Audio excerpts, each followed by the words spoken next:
This is an unfortunate one, man. Junior Agogo. So if you don't guys don't know, this guy he Ghanaian player, and I believe that I can't remember. I believe he played for QPR at some time. I believe that he probably played for QPR at some time. And yeah, man, because the funny thing is that I was watching a documentary on him, and in this documentary, I think he was living with his mom because he had suffered a stroke, and he was pretty much teaching himself how to speak again. Very sad. So he pretty much couldn't really form any words or anything. So I believe that that stroke, and I just think his mental illness mixed with the depression, I think is pretty much what led him to pretty much. So I just think maybe the illness just took over him. But 40 is very young, man. 40 is very very young, and perhaps I was speaking to my Ghanaian friend because my Ghanaian friend he sent me like a video, and he said, he's going to be remembered for this. And he sent me the winner that Agogo scored against Nigeria in the Nations Cup. I was like, but yeah, man, it's because because I don't know whether the documentary is still out there. It might still be out there, but there's just a documentary showing just how he literally couldn't do anything for himself. And this guy was earning loads of money and so forth. Because look, man, he was a professional football player. You're earning like thousands a week and everything. And it just shows you that in the blinking of an eye, you have a sickness or an illness, and that can just ruin you. That can just completely and totally ruin you.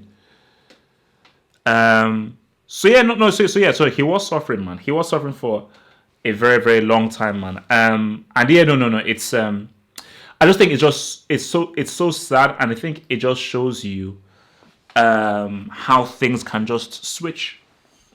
It just shows you how things can just switch for people. As in, look at that guy. I can't remember his name. The German keeper begins with E. Is it England or something? And he committed suicide. I've forgotten his name. It begins with an E. This German keeper. Anchor, thank you. Sorry, so you guys are always on it, man. You guys are always on it. Anchor, yeah. Robert Anchor. Oh wow. He jumps in front of a train. You see? Because I remember when I heard that, I was like, my God, man. That is deep.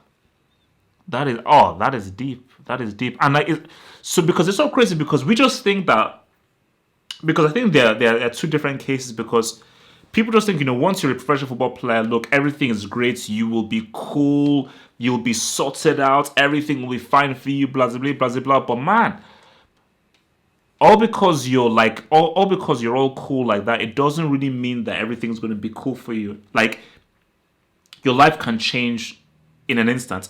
Look at guys who had injuries. What do you want to talk about? Look, Nilis, Bost, Cisse. It is blinking of an eye. All that money you earn, thousands and thousands upon a week, can just be gone. But I think for Agogo, I mean, I'm sure in the next Ghanaian international game or something, they're definitely going to do like a special tribute to him, and just be thankful for everything that he's done for them and everything. So yeah, but I just think that's like I mean, it's just really sad, really unfortunate, man, because it's like. Because especially when you just look at the pictures and just look at how happy he was, and just how things were so good for him. And if you were to see that documentary of just how things fell for him and just how his life pretty much declined, you just say to yourself that, yeah, man, look, naturally, I mean, see, money does give you happiness. It does give you happiness. It ain't permanent. It ain't permanent. Look at flipping Robin Williams. Like, that's the Robin Williams story is probably one of the craziest things that blows my mind. Had all the money in the world. Everything was happy. People loved it. Probably probably one of the most beloved comedians of all time, Robin Williams.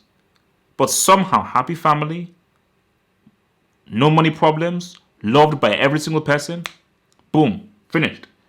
You know, but yeah, that's not true. And maybe this goes to another thing of like a lot of football players. Remember, many football players, they don't really, they didn't really finish school and everything.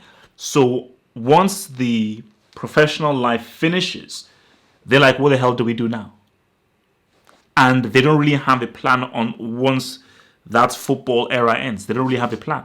So, but I just think just with this is just really sad. And I think because he's someone from the continent as well, I'm very close to Ghana. I've got loads of Ghanaian friends. I think when I just read this story, I was, because I when I just read this story, I just thought of my Ghanaian friends.